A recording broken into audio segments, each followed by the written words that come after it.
Hello again, guys. Just a quick update on this, whatever the hell it was, Ford. Oh, I should have got the box and prepared myself properly, shouldn't I? Is that in focus? I hope so. Anyway, what I've been doing today is a little bit of an attack on the bonnet. So this is as fragile as a fragile thing. Get it over there a bit, maybe. Right. So I've said taken my bloody dog again. Taking the mill out of the top piece and the other 3mm out the bottom, and that's really fragile now, so I'm not going to mess around with this a lot because I do want to get it glued back together. I'm thinking of butterflying it just to make my life a little bit easier. So I've sanded all the back of it. Now I don't know whether you can really see this. This bonnet was just incredibly This hood was incredibly thick. Right, so I took quite a long time in sanding that down to get through to opening up these louvers down the side. Wonder whether Monty's card over there will show it's clear. I don't know. How about daylight? Right, can you? Oh, you can see the finger running up and down through there, can't you? All of these are opened up now.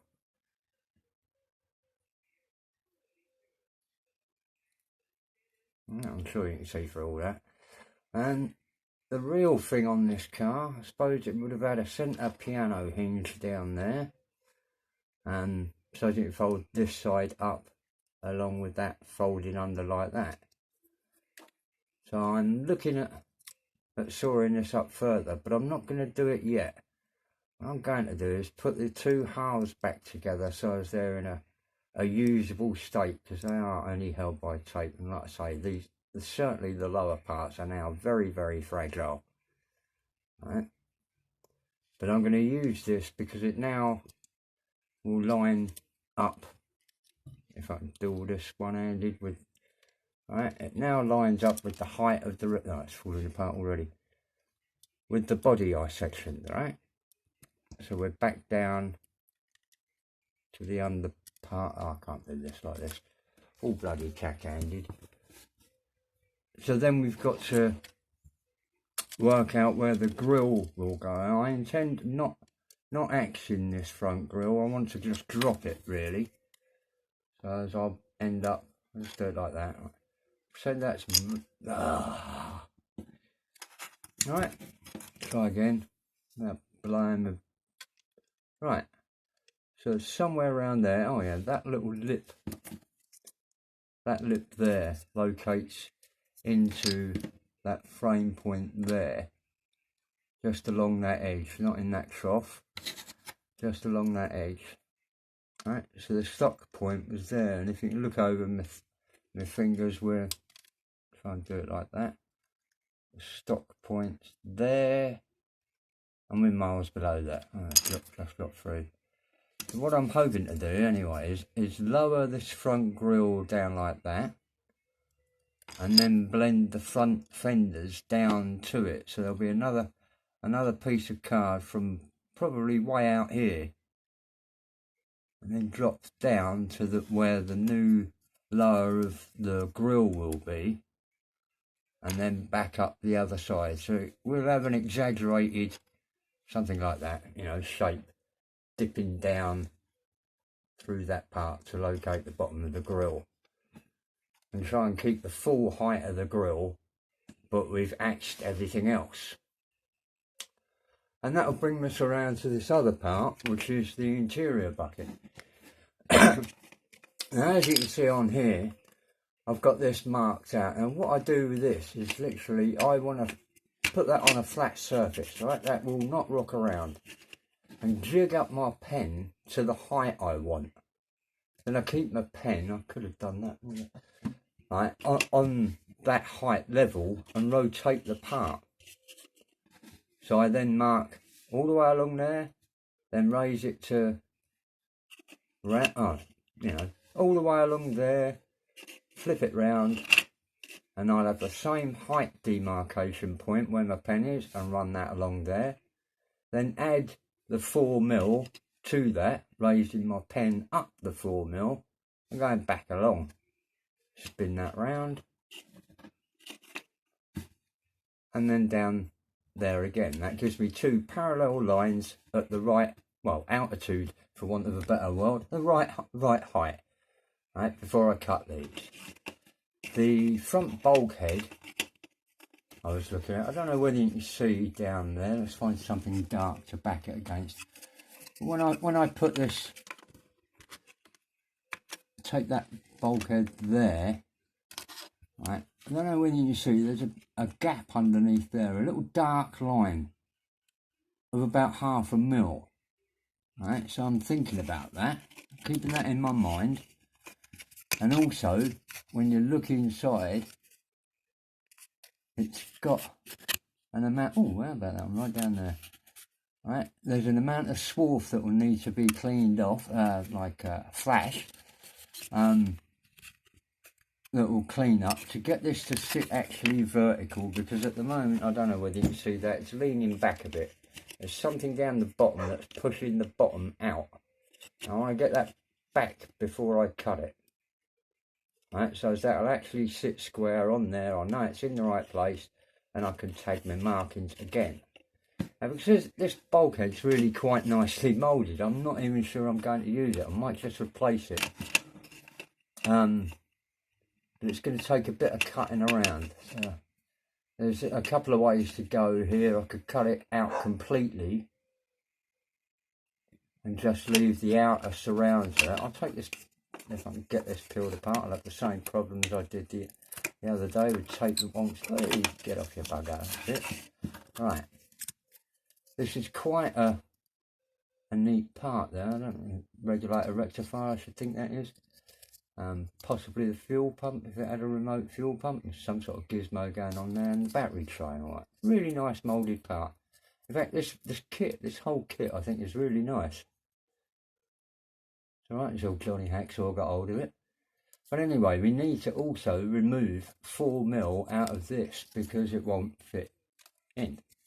And it literally won't now because I've lowered these parts down. Right, so we've got to get rid of that. Now I really might, I don't know yet. Like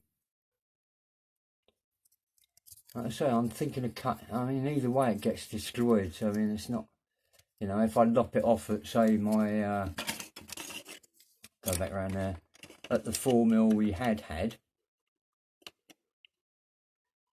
I probably will, really.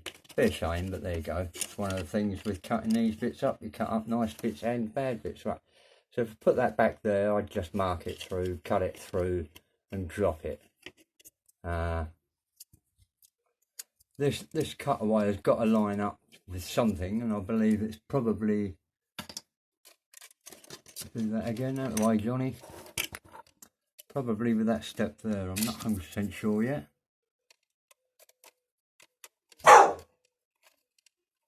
But I think it does that. Right, in that, oh yeah, it must have, yeah. There's a location point there. Come on. Wait a minute, right, there we go. See that trough there? I'm absolutely sure that's where that lip fits in. Yes, I'm really sure now. Right. So we've got to make sure that that will be in our location point. So we'll want that shape now. Either you raise that, everything parallel to that and recut the same shape higher up.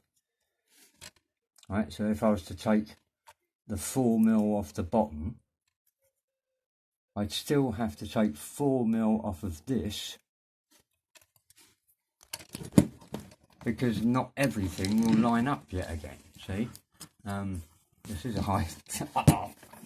Right, sorry you're all on the skew. I'm going to run out of light in here and all. Yeah, so we're still going to end up with something that's rather stepped. If I saw it off so as it's just the 4mm following the lines of my other part, I could possibly cut that there as my baseline. right, and ignore those two parts for the moment.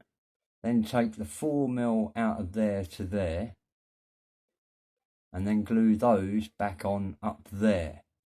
I might have to carve some of this stuff.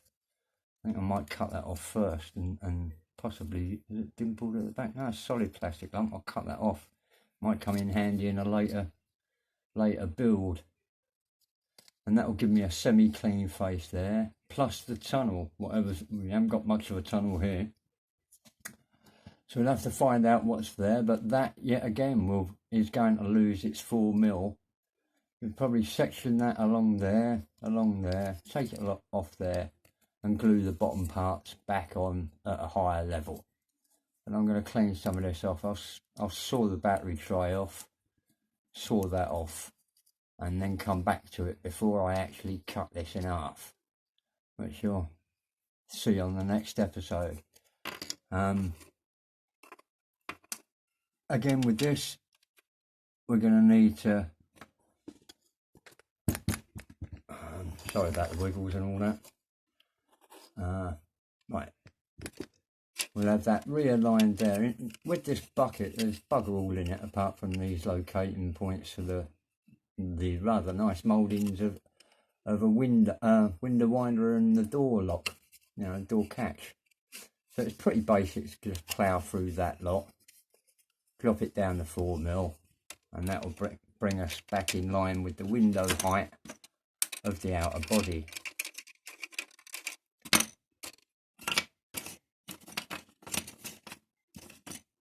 Right, so that there. Right, it won't fit for the moment because it hasn't been sectioned. Right, but we want to get those 4mm out of there and bring it back down to the level we want, because of the inner floor there, propping that up. Right. Oh, that's probably a good idea. There you go. If you look over at the back window there, you see all that lot's got to go. But we'll take it off the bottom edge, off the where I've marked it really, and then lower these parts down to the base floor. Right. And that should cover that. And like I say, I'll trim off the front of this lot. So next stage on this will be gluing the lower half back to the middle half, if not gluing the roof off, because I've still got the glass, the windscreen. All the other glass is a piece, should be straightforward and simple to do. I mean, all we've got to do is a nice rectangular hole there.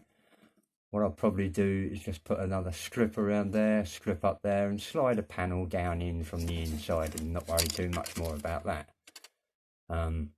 Probably won't use the kit glass because it's just not worth fanning around with. I don't think there was any side windows through this. I think it's just a windscreen with moulded roof visors on it. So I'll cut them off first, and we'll just be down to the basic screen.